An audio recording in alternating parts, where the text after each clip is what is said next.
तर आत्तापर्यंत आपण इलेक्ट्रिकल पॉवर जनरेशन, डिस्ट्रीब्यूशन आणि ट्रान्समिशन, तर हे डिस्ट्रीब्यूशन करण्यासाठी म्हणजेच विजेचं वितरण करण्यासाठी ग्रामीण भागामध्ये मोठ्या प्रमाणामध्ये ओव्हरहेड पद्धतीचा वापर केला जातो आणि शहरी भागामध्ये जागेची कमतरता असल्यामुळे ओव्हरहेड पद्धतीऐवजी अंडरग्राउंड पद्धतीचा मोठ्या प्रमाणामध्ये वापर केला जातो। कारण जर जे मोठाले महानगर जे असतात त्या ठिकाणी जर आपण ओव्हरहेड लाईनचा उपयोग जर केला तर त्या शहराच्या जे सुशोभीकरण असतं त्याला बाधा येऊ शकते आणि वाहतुकीमध्ये अनेक प्रकारचे अडथळे येऊ शकतात। म्हणून मोठाल्या महानगरामध्ये ओव्हरहेड सिस्टीम वापरण्याच्या ऐवजी अंडरग्राउंड पद्धत त्या ठिकाणी मोठ्या प्रमाणामध्ये वापरलेली असते। तर आजच्या टॉपिकमध्ये आपल्याला हे अंडरग्राउंड पद्धतीमध्ये कुठल्या कुठल्या प्रकारच्या केबल वापरल्या जातात आणि ह्या केबलचे जे वेगवेगळे प्रकार आहेत त्याचं लिमिटेशन कितीपर्यंत असतं, त्याचबरोबर केबलचं वर्गीकरण कशा पद्धतीने केलेलं आहे, केबलचे प्रकार कशा पद्धतीने केलेले आहेत, या आपल्याला आजच्या या टॉपिकमध्ये हे सर्व केबलबद्दल माहिती पाहिजे आहे। तर यामध्ये अंडरग्राउंड केबल म्हणजेच जी केबल जमिनीमध्ये गाडली जाते त्या केबलला काय म्हटलं जातं, अंडरग्राउंड केबल असं म्हटलं जातं। केबल या दोन प्रकारचे असतात, काही केबल ह्या जमिनीच्या वरती वापरतात आणि काही केबल स्पेशली डिस्ट्रीब्युशनसाठी ह्या अंडरग्राउंड पद्धतीच्या केबलचा वापर मोठ्या प्रमाणामध्ये शहरी भागामध्ये केलेला असतो। विद्युत पॉवरचे वहन व वितरण करण्यासाठी ओव्हरहेड किंवा अंडरग्राउंड पद्धतीचा वापर करतात, त्यासाठी वेगवेगळ्या प्रकारच्या केबल वापरल्या जातात। अंडरग्राउंड केबल ह्या वादळापासून व आकाशातील विजेपासून सुरक्षित असतात। ओव्हरहेड लाईनवरती या वादळाचा आणि आकाशातील विजेचा परिणाम होतो, परंतु अंडरग्राउंड केबलवरती याचा कुठल्याही प्रकारचा परिणाम होत नाही।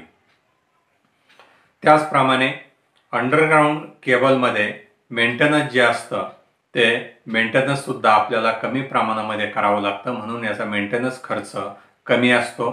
त्याचबरोबर व्होल्टेज ड्रॉप जे असतं तो व्होल्टेज ड्रॉप केबलमध्ये कमी प्रमाणामध्ये होतो आणि वादळापासून सुरक्षित असते, परंतु सुरुवातीचा खर्च जो असतो तो ओव्हरहेड लाईनपेक्षा अंडरग्राउंड केबल पद्धतीचा खर्च जास्त असतो।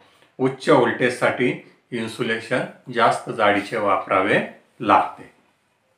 ओव्हरहेड पद्धतीमध्ये जसं लाईनचं व्होल्टेज वाढेल तसं त्या ठिकाणी वापरले जाणारे इन्सुलेटर हे जास्त व्होल्टेजचे वापरलेले असतात, परंतु अंडरग्राउंड केबलमध्ये जसं व्होल्टेज वाढेल तसं त्या केबलवरती असणारं इन्सुलेशनची थिकनेस जाडी जी असते ती जास्त प्रमाणात वापरावी लागते। त्यामुळं इन्सुलेशन जर आपण जास्त जाडीचं जर वापरलं तर तेवढा खर्च काय होत असतो, जास्त प्रमाणामध्ये येतो। म्हणून अंडरग्राउंड केबलचा उपयोग जास्त लोकवस्तीच्या ठिकाणी व ओव्हरहेड लाईनची उभारणी करू शकत नाहीत, ज्या ठिकाणी अरुंद जागा आहे अशा ठिकाणी या ओव्हरहेड पद्धतीपेक्षा काय केला जातं, अंडरग्राउंड पद्धतीचा वापर मोठ्या प्रमाणामध्ये केला जातो। अशा महानगराच्या ठिकाणी ह्या अंडरग्राउंड पद्धतीचा वापर करतात, त्यामुळे शहराच्या सुंदरतेला कुठल्याही प्रकारची बाधा येत नाही। हे ज्या अंडरग्राउंड केबल ज्या आहेत या अंडरग्राउंड केबलचे आपण जर रचना जर पाहिली तर हे underground cable consist of one or more conductors covered with some suitable insulating material and supported by a protecting cover. The cable is laid underground to transmit electric power. म्हणजे या केबलवरती वेगवेगळ्या प्रकारचे इन्सुलेशन केलेले असतात, त्याचबरोबर त्याच्यावरती शीत हे एक प्रकारचं पुन्हा इन्सुलेशन केलं जातं, त्याचबरोबर आर्मरिंग त्याच्यामध्ये वापरलेले असतात, जेणेकरून आतील जे कंडक्टर असतात ते यांत्रिक हानीपासून त्यांचं संरक्षण होईल। The underground cable are generally used for distribution of electric power.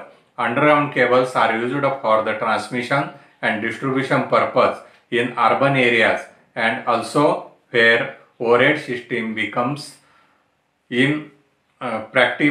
impracticable, the underground cables must fulfill the following requirement given on next slide. तर ही जे ओव्हरहेड पद्धतीपेक्षा ही अंडरग्राउंड पद्धत किंवा अंडरग्राउंड केबल का वापरली जाते, तर याला जागा कमी लागते आणि यांचं मेंटेनन्स जे असतं ते कमी लागतं. त्यामुळं ह्या अंडरग्राउंड केबलचा वापर मोठ्या प्रमाणामध्ये केलेला असतो. अंडरग्राउंड केबलमध्ये आवश्यकतेनुसार एक किंवा अनेक कंडक्टर योग्य इन्सुलेशनच्या साहाय्याने स्वतंत्र करून त्यावरती पुन्हा सामूहिकरित्या इन्सुलेशन केलेलं असतं आणि इन्सुलेशन करून यांत्रिक हानीपासून ती केबल कशा पद्धतीने सुरक्षित राहील याची सुद्धा या केबलमध्ये दक्षता घेतलेली असते. वेगवेगळ्या प्रकारच्या केबल उपलब्ध आहेत. केबलचे वर्गीकरण मुख्यत्वे त्या केबलचं व्होल्टेज सहन करण्याची क्षमता, त्या केबलमध्ये असणारे कोर आणि त्या केबलच्या जे कोरची जी साईज असते त्यावरती त्या केबलचं वर्गीकरण केलेलं असतं. केबलमध्ये जे कंडक्टर वापरलेले असतात, एकच जाड कंडक्टर वापरण्याऐवजी अनेक बारीक बारीक कंडक्टर एकत्र करून म्हणजे स्ट्रँडेड पद्धतीच्या कंडक्टर या केबलमध्ये जास्त प्रमाणामध्ये वापरतात. केबलमध्ये कंडक्टर हे नेहमी कसे असायला पाहिजे, स्ट्रँडेड असावेत आणि त्यावरती टिनिंग केलेली असावी, जेणेकरून ऑक्सिडेशनचा परिणाम त्या कंडक्टरवरती होणार नाही. केबलमधील कंडक्टरची साईज पुरेशा लोडच्या प्रमाणात असावी व उष्णता निर्माण होणार नाही अशी असावी. म्हणजे त्या कंडक्टर जे असणार आहेत केबलमधील त्या कंडक्टरचं थिकनेस कशावरती अवलंबून असेल, करंटवरती अवलंबून असेल. जेवढा करंट जास्त तेवढं थिकनेस जास्त ठेवावी लागेल. आणि केबलवरील इन्सुलेशनची जाडी कशावरती अवलंबून असेल, तर व्होल्टेजवरती. जेवढं व्होल्टेज जास्त तेवढं इन्सुलेटिंग मटेरियलची जाडी आपल्याला केबलमध्ये जास्त प्रमाणात वापरावी लागते. केबलमधील इन्सुलेशन पुरेशा जाडीचे असावी, जेणेकरून त्याच्या क्षमते एवढे व्होल्टेज त्या केबलमधून वाहून नेता आलं पाहिजे. केबलचे यांत्रिक हानीपासून संरक्षण होण्यासाठी त्या केबलवरती आर्मरिंगचा थर दिलेला असतो. हे आर्मरिंग मग सेपरेट असेल किंवा मग डायरेक्ट जे पत्रा जो असतो तो पत्रा त्याच्यावरती गुंडाळलेला असतो. आर्मरिंगच्या वरती सर्विंग केलेले असावे, जेणेकरून ते केबलची लाईफ जी असते ती लाईफ आपल्याला चांगल्या प्रकारे वाढवता येईल. तर अशा पद्धतीने या केबलमध्ये काय असायला पाहिजेत, गुणधर्म असायला पाहिजेत. नंतर इन्सुलेटिंग मटेरियल फॉर केबल. केबलसाठी कुठल्या प्रकारचं इन्सुलेटिंग मटेरियल वापरलं जातं. केबलची गुणवत्ता जर आपण पाहिली, वेगवेगळ्या कंपनीच्या केबल मिळतात, जसं पॉलिकॅब असेल, अँकर असेल. त्यानंतर अजून पुरेशा प्रमाणामध्ये भरपूर इंडस्ट्रीज या केबलची निर्मिती करतात, परंतु प्रत्येक इंडस्ट्रीची केबलची निर्मिती करण्याची गुणवत्ता ही वेगवेगळी असते. प्रत्येकाची किंमत वेगवेगळी असते. तर ती गुणवत्ता आणि त्याची किंमत जी असते ती मुख्यत्वे त्यामध्ये वापरले जाणारे कंडक्टर आणि त्यासाठी वापरलं जाणारं इन्सुलेटिंग मटेरियल याच्यावरती ही पूर्ण प्रक्रिया अवलंबून असते. तर यामध्ये जे इन्सुलेटिंग मटेरियल वापरलं जाणार आहे त्या इन्सुलेटिंग मटेरियलमध्ये कुठले गुणधर्म असायला पाहिजेत. त्यामधील पहिला जो गुणधर्म आहे, high insulation resistance avoid leakage current. म्हणजे इन्सुलेशनचा रेजिस्टन्स जेवढा जास्तीत जास्त असेल तेवढा त्यामधून वाहणारा लिकेज करंटचं प्रमाण जे असतं ते कसं असेल, कमी असेल.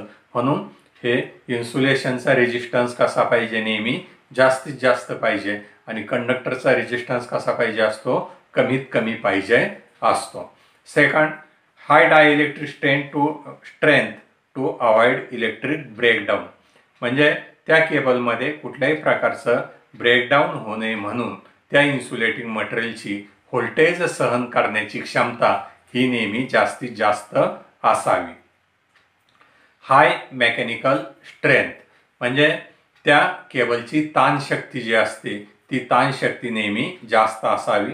नंतर नॉन हायग्रोस्कोपिक म्हणजे जे वातावरणामध्ये आर्द्रता वगैरे जे असणार आहे त्या आर्द्रतेचा त्या इन्सुलेटिंग मटेरियलवरती उपयोग होता म्हणजे इन्सुलेटिंग मटेरियलवरती परिणाम होता कामा नये. नंतर लो कॉस्ट, त्या केबलची किंमत जी असते ती कशी असायला पाहिजे, कमी असायला पाहिजे. आणि unaffected bye acids and alkali म्हणजे जे ॲसिडिक पदार्थ असतील किंवा जमिनीमध्ये जे क्षार वगैरे असतात या सर्वांचा परिणाम या इन्सुलेटिंग मटेरियलवरती होणार नाही, अशा पद्धतीने हे इन्सुलेटिंग मटेरियल असायला पाहिजे. तर कुठल्या कुठल्या प्रकारचं इन्सुलेटिंग मटेरियल या केबलमध्ये वापरलेलं असतं. इन्सुलेटिंग मटेरियल यामध्ये पहिलं महत्त्वाचं इन्सुलेटिंग मटेरियल आहे रबर. त्यानंतर व्हल्कनाइज्ड इंडिया रबर ही एक रबर निर्माण करणारी कंपनी आहे. इम्प्रेग्नेटेड पेपर, वेगवेगळ्या त्या पेपरवरती प्रक्रिया करून हे पेपरची निर्मिती केली जाते. वार्निश्ड कॅम्ब्रिक म्हणजे कॉटनवरती वार्निशिंग करून हे एक प्रकारचं इन्सुलेशन तयार केलेलं असतं. आणि पॉलिव्हिनॉल क्लोराईड म्हणजे PVC हे इत्यादी मटेरियल या केबलच्या इन्सुलेशनसाठी वापरलेले असतात. त्यानंतर क्लासिफिकेशन ऑफ केबल, या केबलचं वर्गीकरण कशा पद्धतीने केलेलं आहे. तर यामध्ये पहिलं जे आहे ते according to types of insulation आणि सेकंड आहे according to the operation voltage. तर याच्या इन्सुलेशनवरून केलेले प्रकार, व्होल्टेजवरून केलेले प्रकार आणि त्याच्या कोरवरून केलेले प्रकार असे 3 प्रकारे या केबलचं वर्गीकरण जे असतं ते वर्गीकरण केलेलं आहे. तर यामध्ये पहिलं जे आहे याचं वर्गीकरण classification of cables according to voltage नुसार या केबलचं कशा पद्धतीने वर्गीकरण केलेलं आहे. पहिलं जे प्रकार आहे लो टेन्शन केबल, याला काय म्हटलं जातं, LT केबल असं म्हटलं जातं. आणि ही LT केबल साधारणपणे 1000 व्होल्टपर्यंत ह्या LT केबल वापरलेल्या असतात. नंतर सेकंड जे आहे हाय टेन्शन केबल म्हणजे याला HT केबल असं म्हटलं जातं. आणि ह्या HT केबल साधारणपणे 11000 व्होल्टपर्यंत वापरल्या जातात. म्हणजेच 11 kV पर्यंत ज्या केबल वापरतात त्यांना HT केबल असं म्हटलं जातं. नंतर तिसरा प्रकार जो आहे सुपर टेन्शन केबल, याला शॉर्टमध्ये ST केबल असं म्हटलं जातं. आणि या केबलची व्होल्टेज सहन करण्याची क्षमता 22 kV ते 33 kV पर्यंत असते. चौथा जो प्रकार आहे एक्स्ट्रा हाय टेन्शन केबल म्हणजे EHT केबल, या केबलची व्होल्टेज सहन करण्याची क्षमता 33 kV पासून 66 kV पर्यंत असते. आणि पाचवा जो प्रकार केलेला आहे व्होल्टेजवरून केबलचा एक्स्ट्रा सुपर व्होल्टेज केबल म्हणजे EST. आणि ही जी केबल असते 132 kV पेक्षा जास्त व्होल्टेजसाठी या EST केबल वापरल्या जातात. 66 kV किंवा 132 kV यासाठी ज्या केबल वापरतात ह्या 3 कोर केबल न वापरता काय केलेलं असतात, सिंगल कोरच्या सेपरेट 3 केबल आपल्याला त्या ठिकाणी वापराव्या लागतात. कारण व्होल्टेज जे असतं याचं व्होल्टेज कसं असतं, जास्त असतं. त्यानंतर या केबलचे कोरवरून केलेले प्रकार, types of core, cable due to core किंवा classification of cable due to core, कोरवरून केबलचे केले जाणारे प्रकार. सिंगल कोर केबल असते, नंतर 2 कोर केबल असते, 3 कोर केबल आहे. चौथा जो प्रकार आहे 3.5 कोर केबल, आपण त्याला 3.5 कोर असं का म्हणतो, तर त्यामध्ये जे 4 कोर असतात एकूण, त्या 4 कोरपैकी 3 कोर हे पूर्ण सारख्या जाडीचे असतात म्हणजे एकसारख्या जाडीचे असतात. आणि चौथी जी न्यूट्रलची वायर असते त्या चौथ्या न्यूट्रलच्या वायरची जाडी ह्या मेन कोरपेक्षा अर्धी असते, म्हणून याला 3.5 कोर केबल असं म्हटलं जातं. नंतर 4 कोर केबल आणि 6 कोर केबल, 12 कोर सुद्धा केबल काही ठिकाणी कंट्रोलिंगसाठी वापरलेली असते. असे कोरवरून केबलचे वेगवेगळे प्रकार पडतात. आणि यामध्ये आपल्याला हे केबलचे प्रकार, मग कुठल्या प्रकारची केबल कुठे वापरायची ही आपल्याला त्या ठिकाणी असणारा करंट आणि त्या ठिकाणी असणारं व्होल्टेज यावरून आपल्याला कुठल्या प्रकारची केबल त्या ठिकाणी वापरायची ते ठरवावं लागतं. पुढचा जो मुद्दा आहे कन्स्ट्रक्शन ऑफ केबल, म्हणजे केबलची रचना. यामध्ये केबलच्या रचनेमध्ये कुठले कुठले पार्ट्स असतात हे आपल्याला माहिती असणं आवश्यक आहे. ज्यावेळेस आपल्याला केबलचे जॉईंट करायचा असतो त्यावेळेस त्या ठिकाणी कोर कशाला म्हणायचं, कंडक्टर कशाला म्हणायचं, इन्सुलेशन कुठल्या प्रकारचे वापरले जातात, सर्विंग म्हणजे काय, बेडिंग म्हणजे काय, आर्मरिंग कशाला म्हटलं जातं, हे सर्व घटक ज्यावेळेस आपल्याला माहिती असतील त्याच वेळेस आपण त्या ठिकाणी केबलचं जॉईंटिंग जे असतं ते व्यवस्थित प्रकारे करू शकतो आणि ते फॉल्ट वगैरे फाइंडिंग करताना आपल्याला या पार्टचा त्या ठिकाणी उपयोग होत असतो. तर या कन्स्ट्रक्शन ऑफ केबलमध्ये पहिलं जे आहे कोर्स ऑफ कंडक्टर. कोर किंवा कंडक्टर कशाला म्हटलं जातं? केबलमध्ये एक किंवा एकापेक्षा जास्त कोर असतात. आपण आताच केबलचे प्रकार पाहिले, 2 कोर, 3 कोर, 4 कोर. तर यामध्ये कोरमधील कंडक्टर ॲल्युमिनियम किंवा कॉपरवरती टिनिंग केलेले असतात. कंडक्टर शक्यतो स्ट्रँडेड असतात. हे जे कंडक्टर जे असतात एकच जाड कंडक्टर वापरण्याऐवजी त्या ठिकाणी बारीक बारीक अनेक कंडक्टर एकत्र करून केबल बनवली जाते, जेणेकरून स्किन इफेक्टचा परिणाम कमी होईल. त्या केबलमध्ये निर्माण होणारी उष्णता ही कमी प्रमाणामध्ये निर्माण होऊन त्या उष्णतेचं उत्सर्जन वातावरणामध्ये लवकर होईल. त्या केबलचा जॉईंट करणं सोपं जाईल, म्हणून एकच जाड कंडक्टरऐवजी त्या ठिकाणी स्ट्रँडेड कंडक्टरचा वापर केला जातो. सेकंड पार्ट आहे कोर इन्सुलेशन. प्रत्येक कोरवरती योग्य जाडीचे इन्सुलेशन असते. इन्सुलेशनची जाडी ही त्या केबलच्या व्होल्टेज ग्रेडवरती अवलंबून असते. इन्सुलेशनसाठी impregnated paper, varnish, cambric paper, rubber, PVC इत्यादी घटकांचा उपयोग त्या ठिकाणी केलेला असतो. तिसरा केबलच्या रचनेमध्ये बेडिंग. बेडिंग कशाला म्हटलं जातं? मेटॅलिक शीतवरती बेडिंग केलेले असते, त्यासाठी फायबरस मटेरियल वापरतात. ज्यूट किंवा हेसियन टेपचा वापर करतात. बेडिंगमुळे मेटॅलिक शीटचे गळण्यापासून व यांत्रिक हानीपासून संरक्षण होते. नंतर केबलचा पुढचा घटक आहे आर्मरिंग. बेडिंगच्या वरती आर्मरिंग केलेले असते, त्यासाठी GIच्या तारांचे 1 किंवा 2 थर त्या ठिकाणी देतात. तारा गोल किंवा चपट्या असतात. कमी व्होल्टेज आणि कमी करंटची जर केबल असेल तर तारा ह्या गोल असतात आणि जास्त करंट आणि जास्त व्होल्टेजची जर केबल असेल तर त्या ठिकाणी तारा ह्या नेहमी गॅल्वनाइज आयर्नच्या चपट्या करून त्याच्यावरती कोटिंग केलेलं असतं. केबलचे यांत्रिक हानीपासून संरक्षण होण्यासाठी त्याचप्रमाणे आर्थिंगचं काम योग्य पद्धतीने केबलमध्ये करण्यासाठी ह्या आर्मरिंगचा उपयोग केला जातो. केबलचं सुरुवातीचं टोक आणि शेवटचं टोक त्या ठिकाणी जे आर्मरिंग असतं त्या आर्मरिंगला चांगल्या प्रकारे आर्थिंग केलेलं असतं. नंतर पुढचा घटक आहे मेटॅलिक शीट. केबलचे आर्द्रता, गॅसेस व इतर रासायनिक पदार्थापासून संरक्षण होण्यासाठी शिसे किंवा ॲल्युमिनियम हा धातू वापरतात.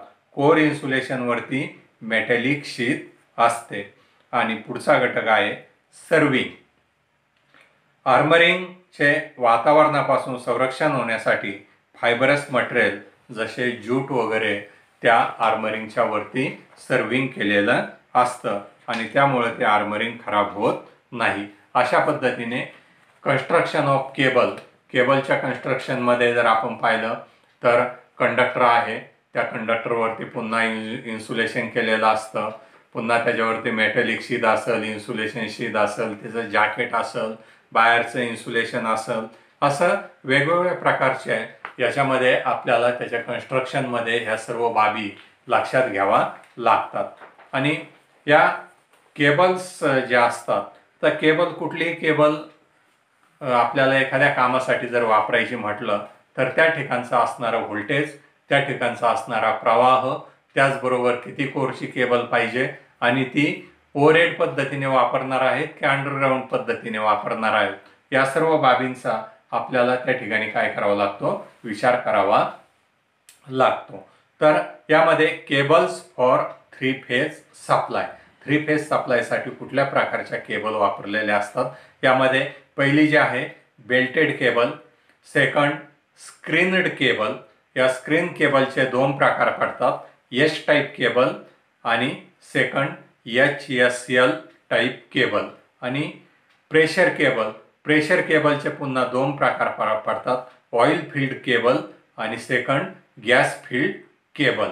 ह्या सर्व ज्या केबल ज्या आहेत ह्या हाय व्होल्टेजसाठी वापरलेल्या असतात. हाय व्होल्टेजचं ज्यावेळेस आपल्याला डिस्ट्रीब्युशनमध्ये याचा उपयोग करायचा आहे किंवा ट्रान्समिशनमध्ये मोठ्या शहरांमध्ये, तर त्यावेळेस ह्या ज्या 3 फेजच्या ज्या केबल आहेत त्यांचा आपल्याला काय करावा लागतो, या ठिकाणी वापर करावा लागतो. तर पहिली जी केबल आहे एच टाईप केबल, ही स्क्रीन केबलचा जो पहिला प्रकार पडलेला आहे एच टाईप स्क्रीन केबल.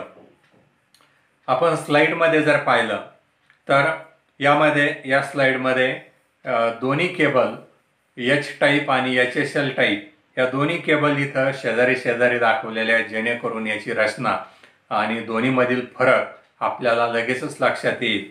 म्हणून पहिलं एच टाईप केबल जे आहे या केबलची रचना सुरुवातीस हॉर्चेस्टर या शास्त्रज्ञाने लावलेली आहे, म्हणून या केबलला काय म्हटलं जातं, एच टाईप केबल असं म्हटलं जातं.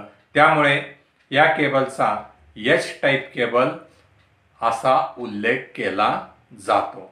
प्रत्येक कोर ही इम्प्रेग्नेटेड पेपरने इन्सुलेट केलेली असते.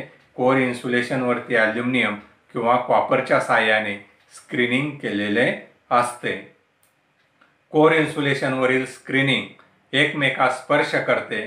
केबलमध्ये इन्सुलेटिंग बेल्ट नसतो. लीड शीथ, बेडिंग, आर्मरिंग व सर्विंग असते. त्यामुळे इलेक्ट्रिक स्ट्रेस निर्माण होत नाही. डायइलेक्ट्रिक लॉसेस जे असतात ते लॉसेस या स्क्रीनिंगमुळे या ठिकाणी कमी होतात. आणि दुसरी जी आहे HSL टाईप केबल, म्हणजे या HSLचा लॉंग फॉर्म जर एच म्हणजे काय, हॉर्चेस्टेडेटर या शास्त्रज्ञाचं नाव येते एच, आणि एस म्हणजे सेपरेट आणि एल म्हणजे काय, लीड, म्हणजे हॉर्चेस्टर separate lead HSL cable. Basically ही एक एच प्रकारचीच केबल आहे. केबलच्या प्रत्येक कोरवरील स्क्रीनिंगवरती लीड शीथ असते. या केबलमध्ये आर्मरिंग व सर्विंग असते. यामध्ये कोर टू कोर ब्रेकडाऊन होत नाही. तसेच केबल बेंड करणे काय होतं, याच्यामुळं सोपं होतं. तर अशा पद्धतीने या स्क्रीन केबल ज्या आहेत त्या स्क्रीन केबल 2 पद्धतीच्या असतात, एच टाईप केबल आणि दुसरी HSL केबल. त्यानंतर बेल्टेड केबल. ही जे बेल्टेड केबल जे आहे, तर बेल्टेड केबलचा आपल्याला याचा क्रॉस सेक्शन एरिया याच्यामध्ये पॉवर पॉईंटमध्ये दाखवलेला आहे. आणि ही जी बेल्टेड केबल या ठिकाणी आपण 3 कोरची दाखवलेली आहे. हे बेल्टेड केबल 3 कोरच्याच असतात, कारण न्यूट्रलचा याच्यामध्ये संबंध नसतो. ह्या एकतर वापरतात हाय व्होल्टेजसाठी, म्हणून न्यूट्रल हाय व्होल्टेजमध्ये वापरली जात नाही.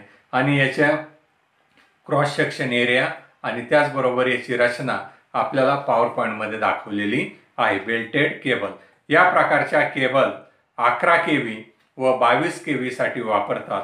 प्रत्येक कोर ही इम्प्रेग्नेटेड पेपरच्या साहाय्याने इन्सुलेट केलेली असते.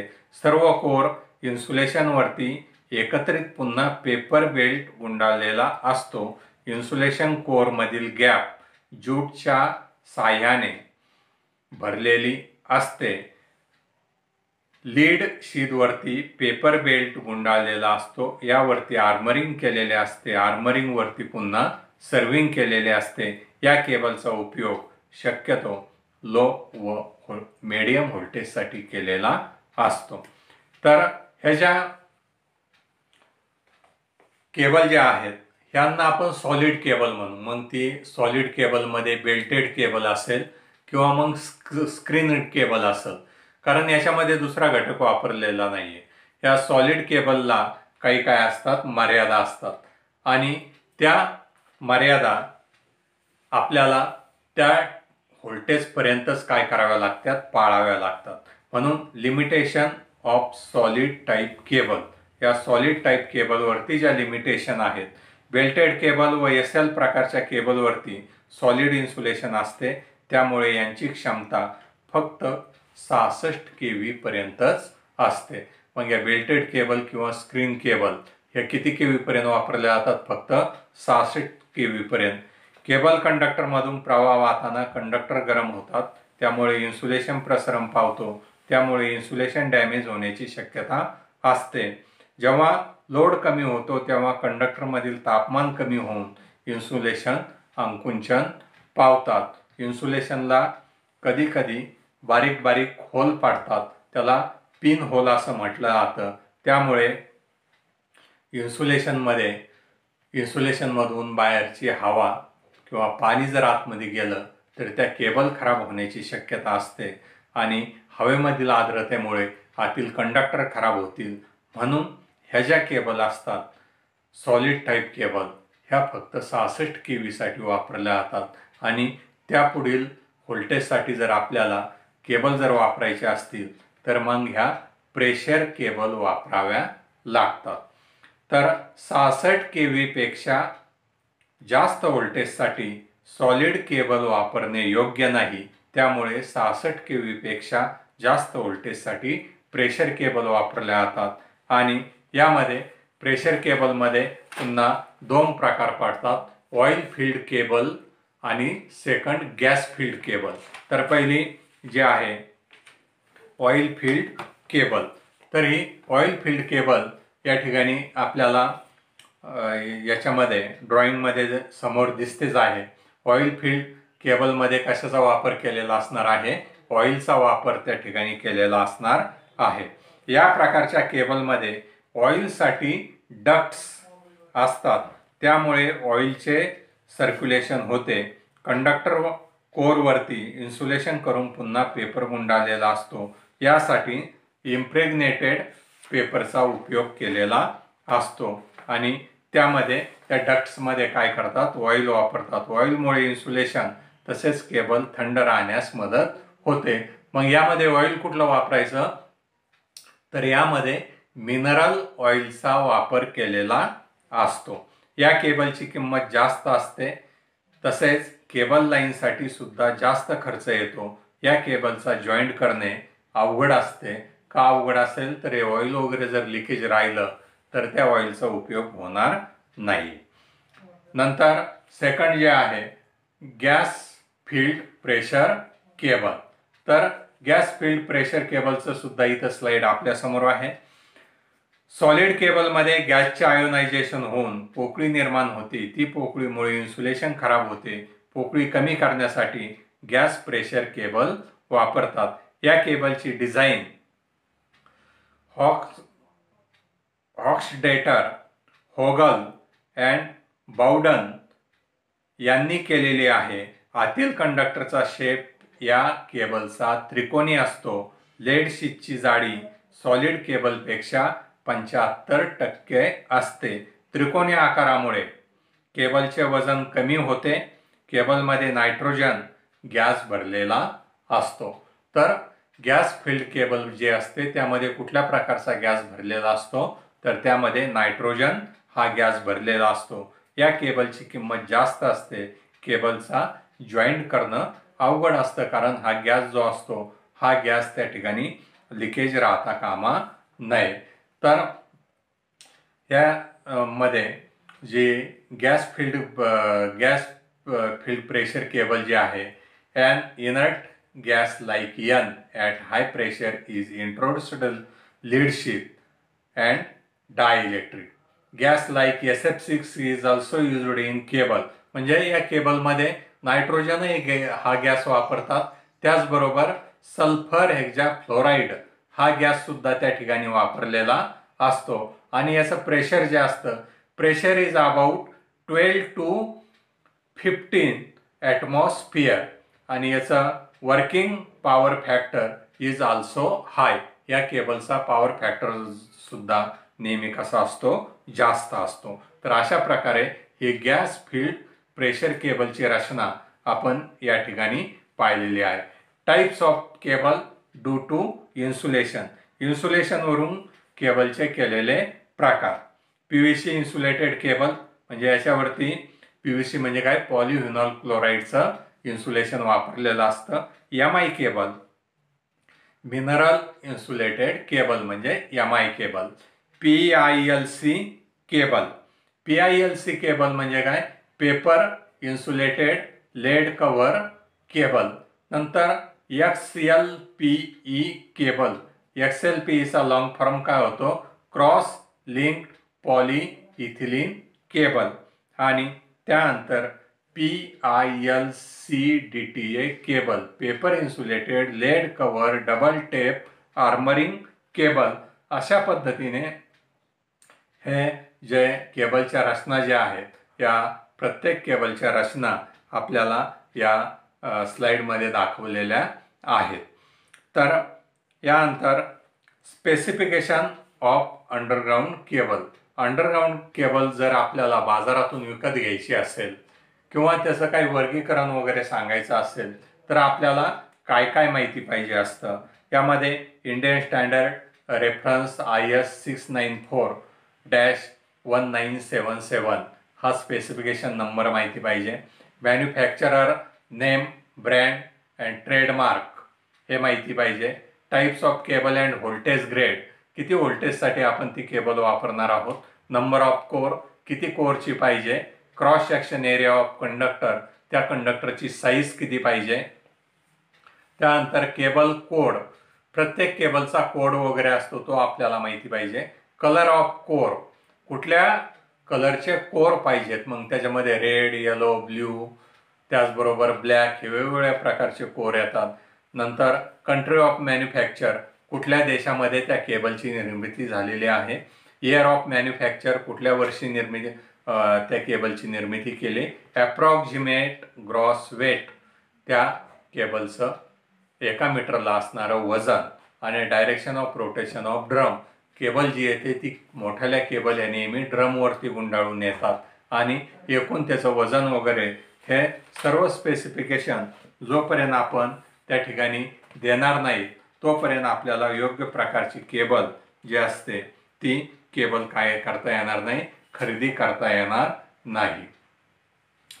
त्यानंतर प्रिकॉशन व्हाईल हँडलिंग केबल, म्हणजे केबल हाताळताना काय काळजी घ्यायला पाहिजे आपण. तर केबल जमिनीवरती कधी घसरत नेऊ नये. आपण जर जमिनीवरती ती घसरत नेली तर त्या ठिकाणी काय होईल, त्याचं इन्सुलेशन खराब होईल. इन्सुलेशन खराब झाल्यानंतर जमिनीमध्ये जर आपण टाकली तर त्या इन्सुलेशनमधून काय होईल, त्याच्यामध्ये पाणी जाईल. नंतर केबलवरील इन्सुलेशन खराब होणार नाही याची काय करायची, दक्षता घ्यायची. जमिनीमध्ये केबल योग्य पद्धतीने टाकावी. ज्या केबलमध्ये केबल लेईंग करण्याच्या ज्या वेगवेगळ्या पद्धती आहेत त्या पद्धतीचा वापर करूनच ह्या केबल काय करायला पाहिजेत, जमिनीमध्ये योग्य पद्धतीने टाकायला पाहिजे. तर अशा पद्धतीने आज आपण केबलचे, मग ती लो व्होल्टेज केबल असेल, हाय व्होल्टेज असेल, मीडियम व्होल्टेज असेल, ह्या केबलचे प्रकार पाहिलेले आहेत. धन्यवाद.